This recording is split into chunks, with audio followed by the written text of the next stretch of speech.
여러분 반갑습니다. 목사님께서 소개해 주신 대로 저는 1년 내내 반팔 티셔츠 입고 사는 마이애미 근처에서 목회하고 있는 백승원 목사입니다. 저는 미국에 12살 때 이민을 왔고요. 사실 먼저 부모님 없이 혼자 이모부 집에 와서 좀 일찍 이제 공부를 한다고 와서 지금까지 지금 제가 올해 나이가 이제 우리 부모님들 많이 계시는데 죄송합니다. 이제 저도 이제 반백살을 넘어가고 있는데요.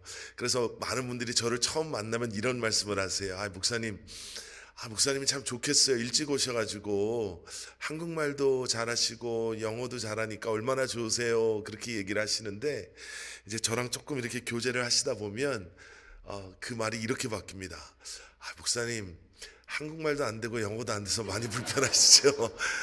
예, 오늘 성령님의 은혜로 저의 부족함을 또 채워주시고 또 여러분들에게 큰 은혜가 있는 그러한 말씀이 선포되어질 수 있기를 기도하겠습니다. 제가 잠깐 기도하겠습니다. 사랑의 아버지 하나님, 주님 감사합니다.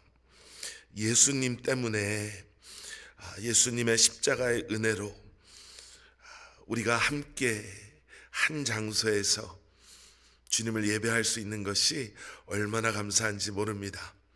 주님 이 시간 오직 예수 그리스도만이 드러나는 시간 되게 하여 주시고 주님만이 영광 받으시는 시간 되게 하여 주시며 오늘 이 시간을 통해 다시 한번 우리가 주님의 말씀 앞에 우리의 모든 것을 내려놓고 말씀이 우리의 삶의 기준이 되고 말씀이 우리의 삶의 목적이 되고 또 말씀을 위해 이 한 주간을 살아갈 수 있는 저희들이 될 수 있도록 은혜를 더하여 주시옵소서. 부족한 저는 작아지게 하시고 오직 예수 그리스도만이 높임받아 주시옵소서. 예수 그리스도 이름 받들어 간절히 기도드렸사옵나이다. 아멘. 아멘. 제가 올해로 결혼 25주년이 되거든요. 저는 이제 1.5세라고 하죠. 저는 1.5세고 제 와이프는 완전한 2세입니다. 캐나다에서 태어났어요.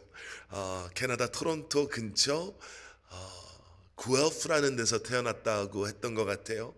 그래서 여기에서 국민학교까지 다니고 중학교 때 이제 부모님을 따라서 미국으로 이민을 와서 미국에서 저희가 만나서 결혼을 했습니다. 제가 처음 만났을 때 와이프가 한국말을 하나도 못했어요.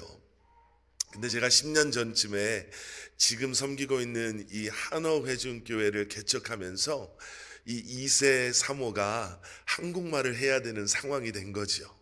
그래서 그동안은 영어회중 사역을 쭉 해왔기 때문에 별로 언어에 대한 불편함이나 어려움이 없었는데 이제 10년 전부터 이제 한국 성도님들을 섬기고 또 그 안에서 한국말을 이렇게 배우면서 요즘에는 그래도 나름 한국말을 제법 합니다.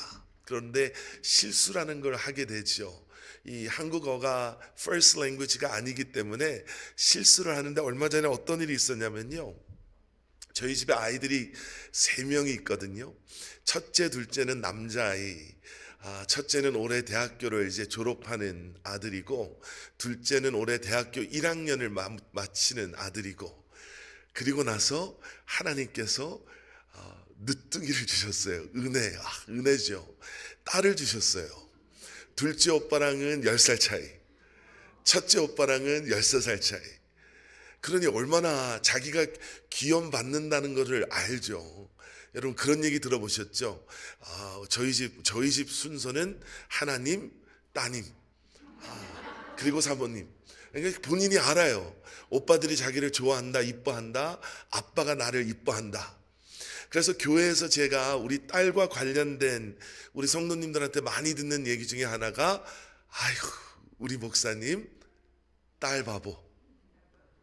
근데 저는 그게 너무 좋은 거예요. 딸 바보 그러면 예, 바보 맞습니다. 예, 딸 바보 맞습니다. 근데 저희 와이프가 사모가 이걸 들어서 얼마 전에 제가 저희 딸한테 막 이러는 걸 보고 딸 바보라는 표현을 하고 싶었는데 바보가 생각이 안 났나 봐요. 그래서 막 생각을 하다가 뭐라고 얘기를 했냐면 저를 딱 보더니 아이고 딸 병신아 제가 딸 바보 얘기 듣고 기분이 나쁜 적이 한 번도 없었거든요. 예, 오히려 기분이 좋았는데, 아니 그리고 바보나 병신이나 사전적 의미를 따져보면 뭐가 그렇게 다르겠어요? 뭐 바보가 병신이고 병신이 바보겠죠.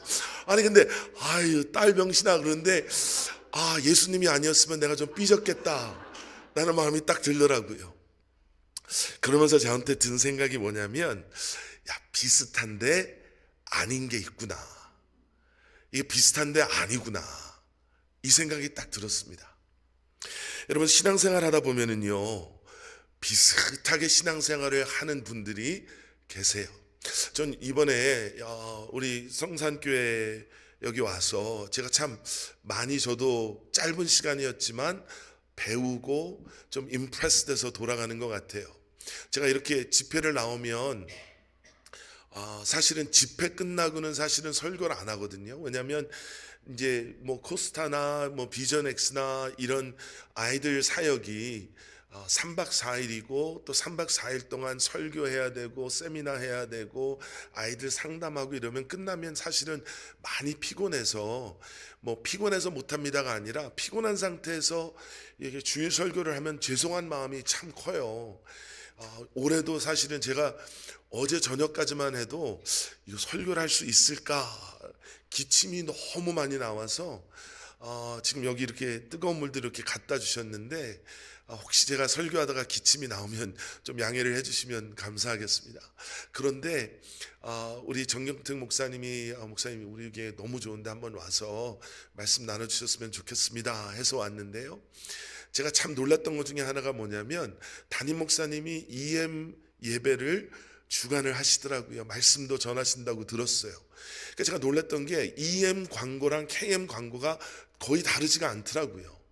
그게 뭐냐면 EM이랑 KM이랑 같이 간다는 얘기 아니겠어요? 제가 EM 설교를 사실은 KM 설교보다 더 많이 하러 다니는데, EM 설교를 하러 가면 미국이니까 좀 캐나다랑은 또 다르겠죠. 캐나다가 참 좋은 것 같은데 제가 와서 보니까 미국에는 EM 교회 설교를 하러 가면 굉장히 이렇게 디태치돼 있다, 떨어져 있다라는 느낌을 많이 받아요.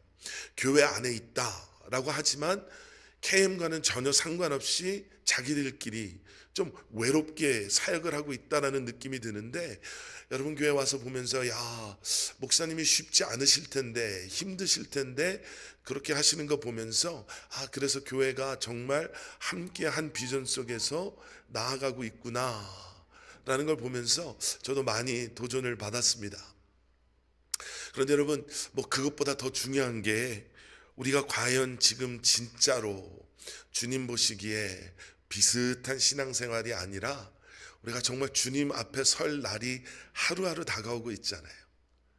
예, 저는 제가 언제 주님 앞에 설지는 모르지만 오늘 이 하루가 지나면 저는 분명한 것은 하루가 더 앞당겨졌다라는 거예요. 그러니까 하루하루가 너무너무 소중해요. 그런데 주님 앞에 섰을 때 정말 주님 앞에 주님, 저에게 주신 그만큼의 시간, 저에게 주신 그 환경 속에서 또 저에게 주셨던 그렇게 신앙생활 할 수 있었고 성장할 수 있었고 섬길 수 있었던 상황 속에서 주님 저는 이렇게 살았습니다. 과연 나는 어떻게 고백할 수 있을까? 그러니까 목사인 저도 매일매일의 고민이고 기도입니다. 오늘 본문 말씀 마태복음 5장 1절과 2절, 예수께서 무리를 보시고 산에 올라가 앉으시니 제자들이 그에게 나왔다. 예수께서 입을 열어서 그들을 가르치셨다. 이게 새 번역 성경인데요, 여러분 마태복음 5장 1절과 2절은요 사실은 마태복음 5장에 우리에게 너무나도 익숙한 산상수훈, 예수님의 너무나도 유명한 말씀이 있고 그 뒤에 계속되어지는 정말 너무나도 중요한 가르치심이 있잖아요.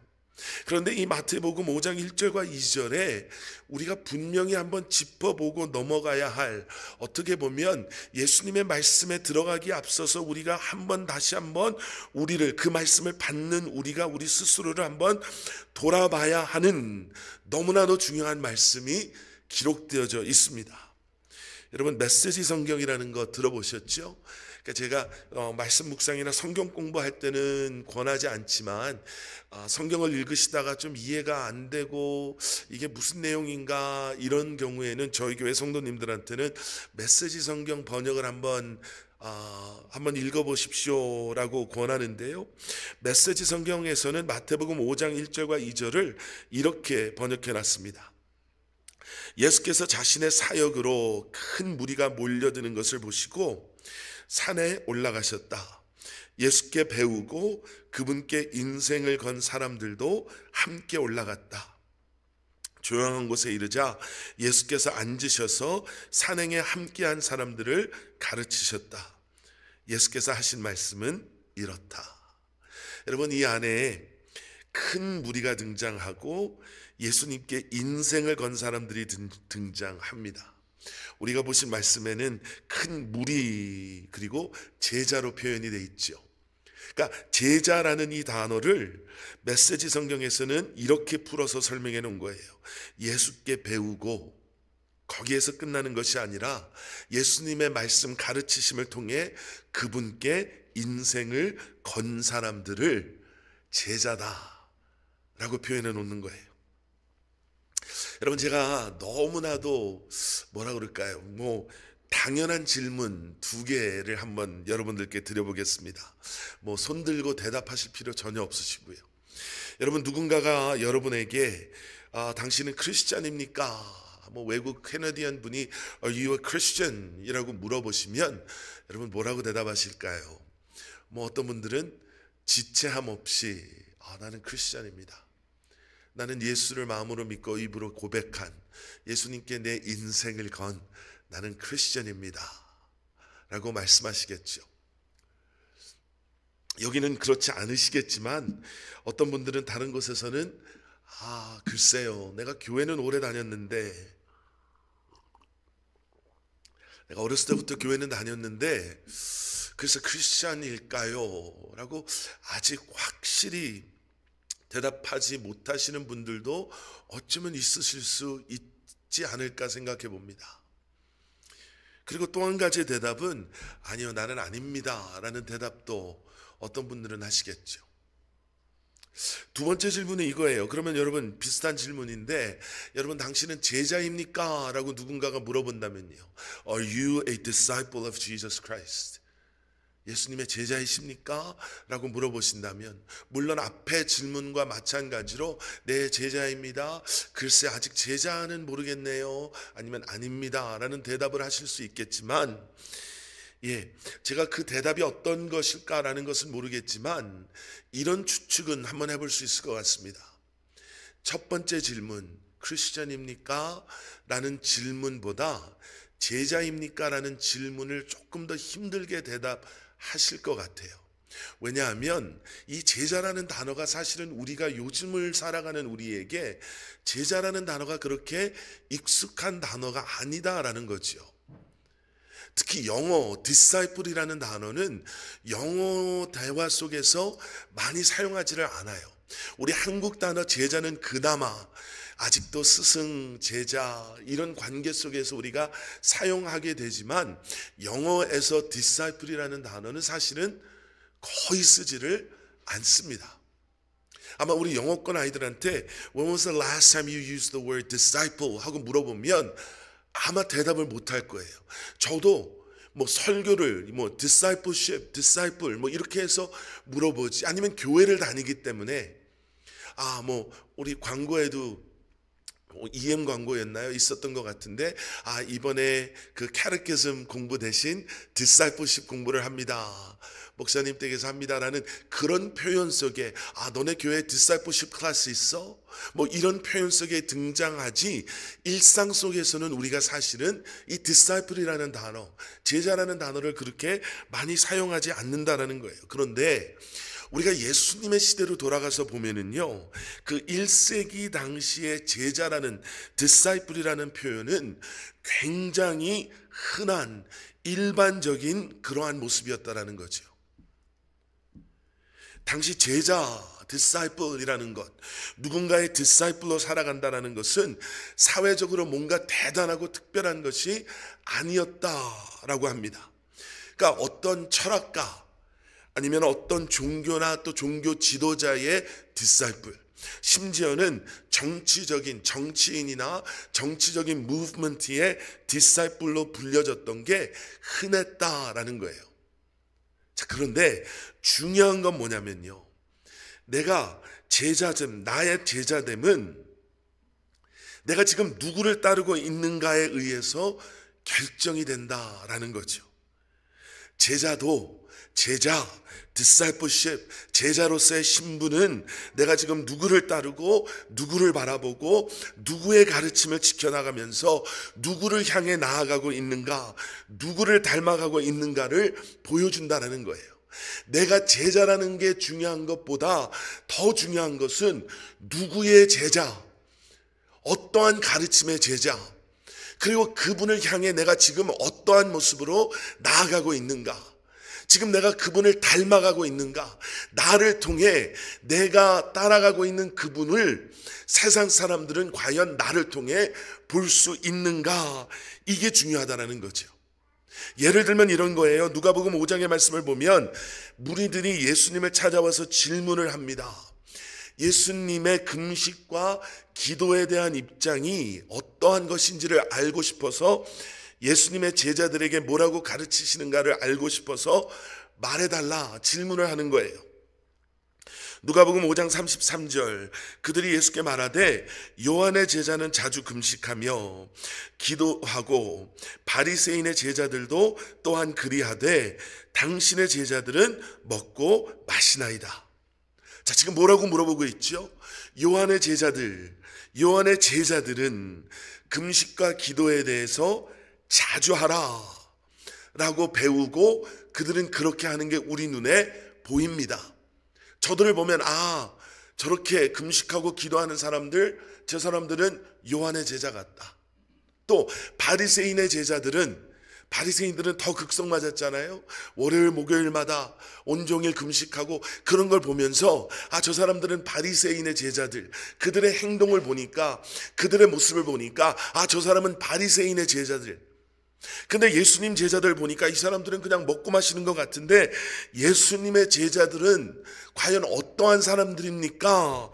라는 것을 물어보는 거예요. 그러니까 여러분, 여기서 우리가 중요한 사실 몇 가지를 우리의 삶 가운데 좀 적용해 보고 싶은 게 있는데, 여러분, 그게 뭐냐면요,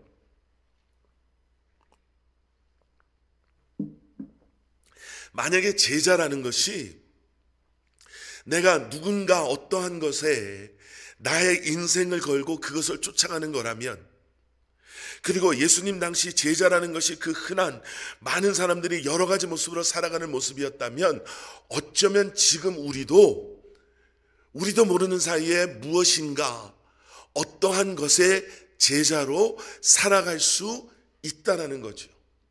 여러분, 요즘 젊은 친구들이 미쳤다라는 표현을 참 재밌게 사용을 해요.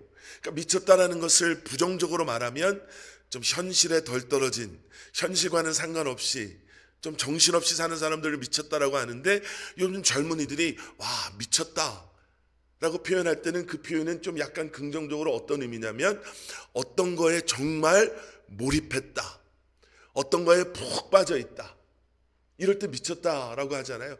저 사람은 운동에 미쳤어. 그럼 이 사람은 밥 먹고 생각하는 게 운동밖에 없는 사람들이에요. 저희 동네에 많은 분들이 남자분들이 두 가지에 미쳐 있거든요. 낚시와 골프. 저희 동네는 낚시 좋아하시고 골프 좋아하시면은 인생이 펑션이 안 돼요. 요즘은 좀 어떤지 모르는데, 제가 20년 전에 플로리다로 이사를 갔는데 그땐 경기도 좋고 뭐 좀 재정적으로 경제적으로 괜찮으셨을 때는 가게 문을 낚시한다고 닫으시는 분들이 계세요. 아니면 가게 문을 딱 닫고 밤낚시를 가셔서 새벽에 돌아오셔서 쪽잠 몇 시간 주무시고 가게 일 가시는 분들이 계세요. 그게 미친 거죠. 낚시에 미친 거예요. 낚시 말고는 안 보이는 거예요. 여러분, 혹시 여러분들의 삶은 어떠십니까? 그러니까 그런 거 외에 우리가 우리의 삶을 완전히 우리의 삶을 컨트롤하고 있는 게 너무나 요즘에는 많아요. 우리가 애들한테 우리 요즘 애들 전화, 뭐 아이패드, 뭐 이런 거 컴퓨터에 중독됐어, 이렇게 이야기하지만, 여러분, 사실 우리도 사실은 모양만 조금 다를 뿐이지 한국 드라마, 아이패드이 아니라 그냥 드라마, 뭐 이런 거에 혹시 유튜브 비디오, 뭐 이런 거에 혹시 우리는 빠져 있지는 않습니까? 하나님의 말씀을 통해서 나의 지금 내 삶에 내가 과연 어떠한 모습으로 어떻게 살아야 하는가를 고민하고 말씀을 공부하고 말씀을 묵상하며 기도하며 매일매일 주님 앞에 나아가는 것보다 우리가 닥터 유 그러잖아요. 구글, 유튜브, 모든 정보는 거기서 다 구글에서 유튜브에서 요즘에는 교회 성도님들이 다 하세요. 제가 요즘 컨디션이 안 좋습니다. 그러면은 막 유튜브에서 다 들으셔가지고 와서 목사님 뭐 이렇게 하셔야 되고 저렇게 하셔야 되고 뭐 주무실 땐 이렇게 주무셔야 되고. 여러분 어떠세요? 여러분 우리가 이 제자로 살아가는 데 있어서 우리가 한번 돌아봐야 되는 것은 무엇이냐면 정말 나는 주님을 바라보고 주님을 닮아가고, 그리고 여기서 두 번째는 뭐냐면요, 만약에 누가복음 말씀에서 세상 사람들이 요한의 제자를 보고 저들은 요한의 제자고 저들은 바리새인의 제자인데 라고 이야기했다면, 여러분 주변에 계시는 분들은 여러분들을 바라보면서 크리스찬입니까? 제자입니까? 라는 그러한 질문보다는 여러분들을 통해서 여러분들의 삶 속에 드러나는, 여러분들이 닮아가고 있는, 여러분들이 지금도 오늘도 지금 쫓아가고 있는 예수 그리스도를 여러분들을 통해서 세상 사람들이 보고 있습니까? 라는 거죠. 그리고 이것을 위해서 여러분 어떠한 시간과 어떠한 삶에 투자를 하고 있습니까? 우리가 사복음서라고 하죠. 사복음서와 사도행전에 이 제자, disciple이라는 단어가 260번 정도 등장합니다. 근데 오늘 본문 말씀에 이 제자와 함께 등장한 단어가 뭐냐면 무리라는 단어예요. crowd. 그러니까 예수님을 쫓아가는 많은 사람들이 있었어요. 다 예수님을 쫓아가고 있는 거예요. 세상 사람들 눈에는 저 사람들은 다 예수님을 쫓아가는, 세상의 그러한 데피니션을 놓고 보면 저 사람들은 다 예수님을 믿는 사람이겠지, 다 예수님의 제자들이겠지, 저 사람들은 다 예수님의 말씀에 귀 기울이고 예수님의 말씀을 듣기를 원하는 사람들이구나 라고 보여주지만, 오늘 본문 말씀에 분명히 그들 가운데에는 crowd, 무리가 있었고 그들 가운데는 disciple, 이 제자가 있었다라는 거죠. 여러분 요즘 우리가 정말 위기감 또는 아니면 우리가 다시 한번 좀 영적으로 깨어 있어서 우리가 다시 한번 생각해 봐야 될 것은 무엇이냐면요, 내와 주님과의 관계 속에서 과연 나는 무리에 속한 사람인가 아니면 예수 그리스도의 제자로 살아가는 사람인가 라는 거예요. 물론 교회가 우리 조국 대한민국도 그렇고 미국은 물론 너무나 지금 심각한 상황에 있고, 또 캐나다는 그래도 어떤지는 제가 잘 모르겠지만 제가 여기 와서 놀란 게 또 그거였어요. 그 비전 X라는 수양회와 또 유스코스타라는 수양회가 한 주간에 동시에 일어났는데 한쪽에는 500명 600명이 오고 한쪽에는 300명이, 그것도 양쪽 다 장소가 협소해서 최고로 받을 수 있는 숫자가 그만큼밖에 안 됐다는 거예요. 장소가 더 넓었으면 목사님 장소가 넓었으면 우리가 더 신청을 받을 수 있었는데 신청을 중간에 끊었습니다 그러더라고요. 여러분 요즘에 미국에는 수양회라는 게 없어졌어요. 유스 수양회가 없어졌어요. 팬데믹 이후에 없어졌어요. 수양에서 섬기던 그 젊은 우리 유스아이들이 수양에 가기 위해서 정말 중요한 게 EM 청년들이거든요. 그래서 이 교회 EM 청년들이 이렇게 모여서 예배하는 게 얼마나 귀한지 모릅니다. 여러분 정말 너무나 귀한 사역하고 계시는 것이고, 정말 이 아이들을 위해서 많이 기도해 주시기를 제가 부탁드리는데요, 이거 보면서 제가 너무너무 놀란 거예요. 이렇게 하는구나. 그런데 요즘 미국에는 뭐냐면요, 대형 교회는 늘어나요. 보시면 미국의 메가처치라는 게 늘어나요. 그 안에서 어마어마한 그러한 예배를 그들이 드려요. 찬양팀의 그 찬양을 인도하는 음악적인 스킬이나 이런 것들이 세상 음악하는 사람들보다 더 좋으면 좋았지 나쁘지 않아요. 그런 교회 사역팀을 보면 무대 셋업하는 사역팀이 있어요. 매주마다 무대가 바뀌어요. 한 주간에 어떻게 그렇게 하는지를 모르겠어요. 목사님의 설교를 미리 받아서 그 설교에 맞춰서 무대 장식을 해요. 교회 안에 카페가 있고 키즈존이 있고 교회 안에 체육관이 있고 그 안에서 애들이 실컷 뛰어놀고 교회 안에서 아이들이 뭐 하고 싶은 거 다 하고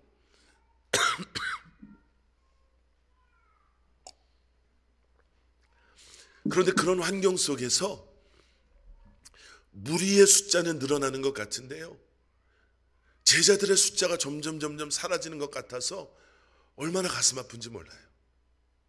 저희 교회는 잘하고 있습니다라는 말씀을 드리는 건 아니에요. 저희 교회도 저도 크지 않은 작은 교회를 섬기고 있지만 우리 역시도 이것 때문에 고민이 되는 거예요. 아까 제가 잠깐 말씀드렸죠. 미국에는 이 청년들이 사라지기 시작했어요. 유스 사역자들이 사라지기 시작했어요. 그들이 사라지니까 유스 수양회를 하고 싶어도 섬길 청년들이 없는 거예요.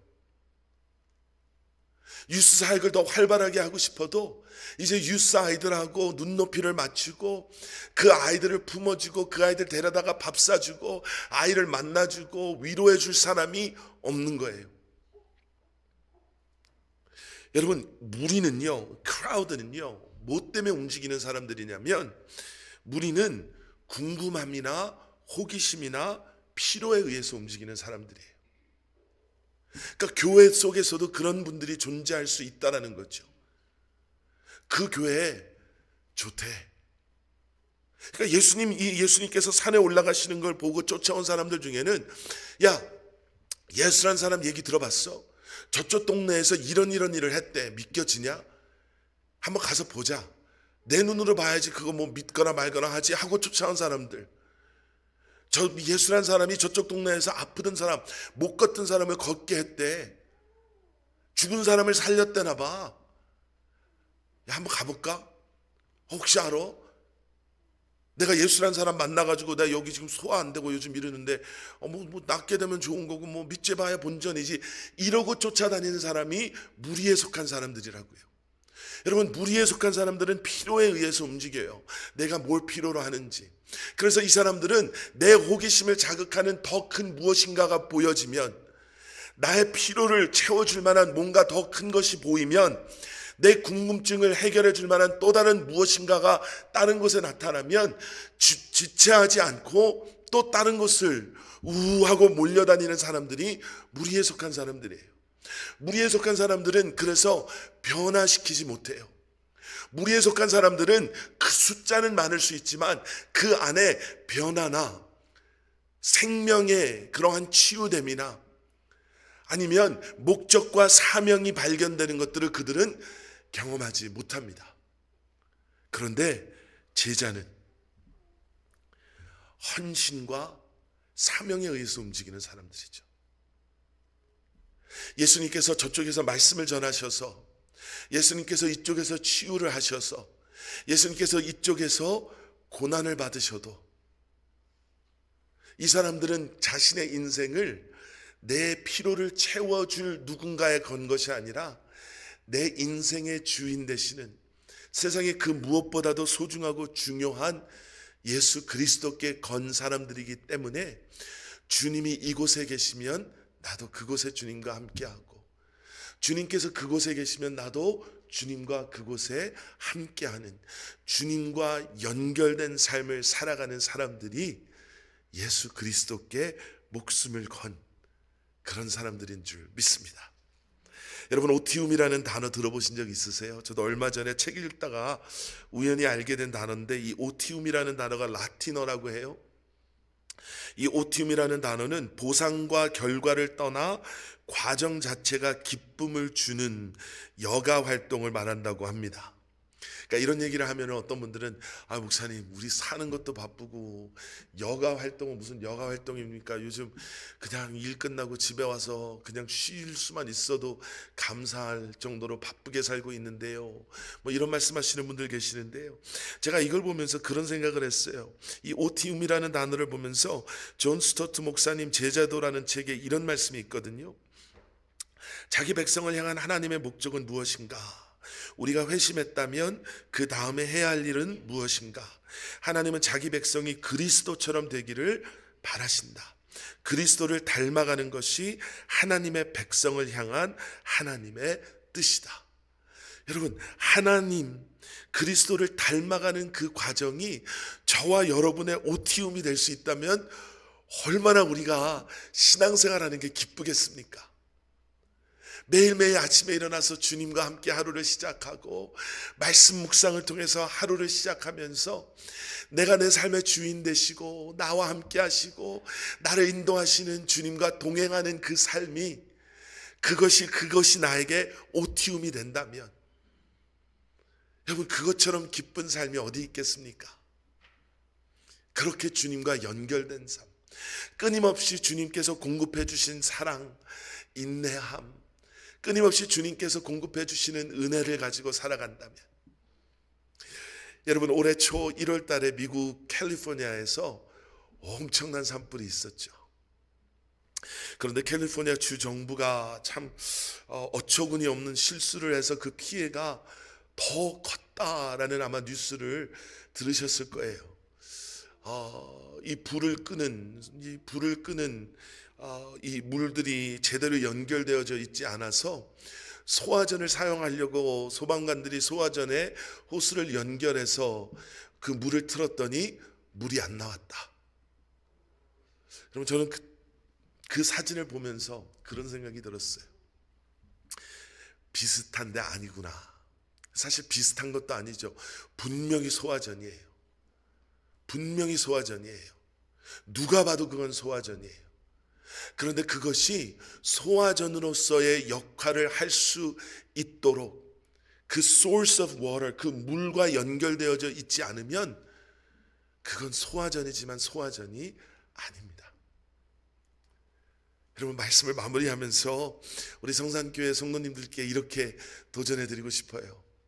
여러분, 우리는 구원받은 하나님의 백성인 줄 믿습니다. 여러분 모두가 예수 그리스도를 마음으로 믿고 입술로 고백하며 예수 그리스도께 여러분들의 인생을 건 예수 그리스도의 제자들이신 줄 믿습니다. 여러분, 그러면 이제 다른 거에 미쳐 있으실 시간이 없으세요. 다른 것을 쫓아가실 시간이 없어요. 여러분들을 통해서 행하실 하나님의 일들을 여러분 기대하시면서요. 여러분, 이것은요 나이와 상관이 없는 줄 믿습니다. 우리에게는 우리가 지금 현재 감당할 수 있는 일들을 하나님께서 맡겨주실 거라고 저는 믿어요. 제가 니카라과를 많이 다녀왔거든요. 저희 교회에서도 니카라과 선교를 오래 했는데, 여러분, 니카라과가 중남미에서 가장 가난한 나라예요. 정치적으로도 너무너무 혼란스럽고 IT가 제일 못 사는 나라고요. IT 다음으로 거의 IT와 비슷하게 못 사는 나라가 니카라과입니다. 여러분, 여기에서 광고 보셨기 때문에 아마 니카라과를 가실 분들도 계시고요. 그리고 또 여기 계신 우리 어르신들 중에서는 제가 오기 전에 저희 교회에 도미니카 공화국 헬렌 선교사님이 오셔서 같이 예배드리고 왔는데, 제가 성산교회에서 말씀 전하고 올 거예요 그랬더니 아마 올해 말쯤에 우리 성산교회 어르신들이 오실지 모릅니다 라고 얘기해 주시는데, 여러분, 우리가 가는 선교도 중요하지만 우리 가는 아이들 위해서 기도해 주는 것도 얼마나 중요합니까? 그것도 우리에게 주시는 하나님의 사명이고 소명인 거예요. 여러분, 그것이 무엇이든지 간에 여러분들이 계신 곳에서 정말 불에 타고 있는 세상을 향해 비어있는 소화전이 아니라 예수 그리스도의 사랑으로 여러분들을 통해서 어둠이 있는 이곳에 빛 대신 예수 그리스도의 사랑이 선포되어지고, 영생의 확신이 없이 죽어가고 있는 사람들에게 예수 그리스도의 십자가의 복음이 여러분들을 통해서 선포되어지고, 너무나도 외롭고 힘들게 살아가시는 분들에게 여러분들을 통해서 정말 하나님의 참된 그러한 위로와 소망이 선포되어지며, 여러분들을 통해서 우리 다음 세대 자녀들이 믿음의 그 끈을 놓지 아니하고 세상의 그러한 잣대를 가지고 살아가는 것이 아니라 말씀의 잣대를 가지고 이 세상 속에서 주님 부르시는 그날까지 정말 충성된 하나님의 사람으로 살아간다는 것이 바로 이런 모습이구나라는 것을 여러분들 다음 세대 자녀들이 보게 되며, 우리 성산교회를 통해서 이 토론토 이 지역이 다시 한번 예수 그리스도의 사랑으로 하나님의 나라가 이 땅에서 확장되어지는 놀라운 역사들이 일어날 수 있기를, 예수 그리스도께 인생을 걸고 살아가시는 여러분들 되시기를 주님의 이름으로 간절히 축원합니다. 아멘. 함께 기도하시겠습니다. 사랑의 아버지 하나님,